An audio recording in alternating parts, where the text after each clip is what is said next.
Good morning, everybody, to day 12 of the Law of the Gospel.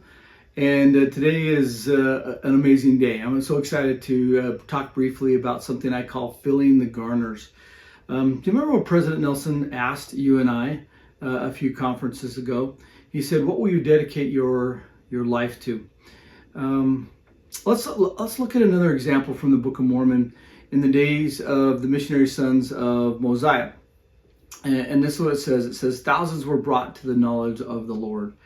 And as the Lord liveth, as many as believed in their preaching and were converted unto the Lord, never," it's interesting, "never did fall away." What helped them be converted? Why didn't they fall away? And why didn't this really amazing moment in time actually continue?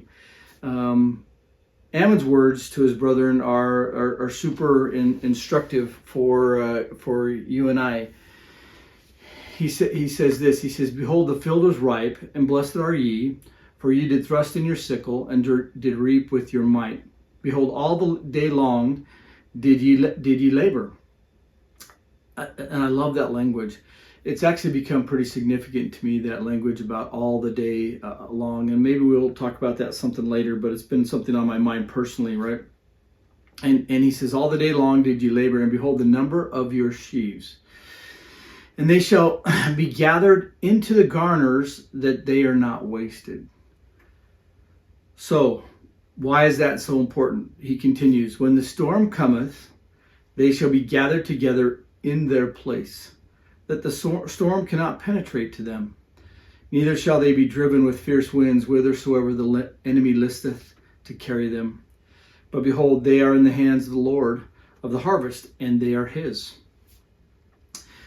That is a significant verse right then and there. So as we think about what we're going to give our life to, here's this idea of gathering them into their place, and that they gathered them all the day long, and that the storm cannot penetrate to individuals, right?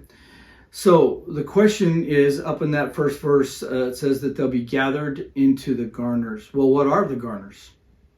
Okay. Elder Nellie Maxwell said this: when we baptize, our eyes should gaze beyond the baptismal font to the holy temple. The great garner into which the sheaves should be gathered is the holy temple. In Preach My Gospel, it says this: "Baptism and confirmation are not the final destination." Now, we haven't talked about confirmation yet, and we will. He says, "Rather, these ordinances are the gate by which God's children enter the covenant path.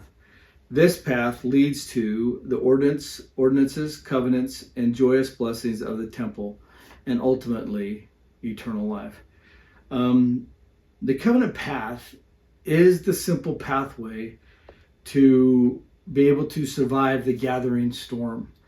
And that gathering storm is moving ever so quickly. And how we choose to use our time and what we will choose to give our life to really, really does matter, both on a personal basis and with our families and everything else. So, gathered into the garners, the temples, right? Our focus is to get everybody there and making and keeping sacred covenants. Ever so more important in the world that we live in, with so many other things that are going to come into play as we move forward towards the second coming. Okay, gathered into the garners, the temples. That's day 12. Thank you for being here today, and like and subscribe, send it to somebody else. And I look forward to talking to you tomorrow. Have a great day.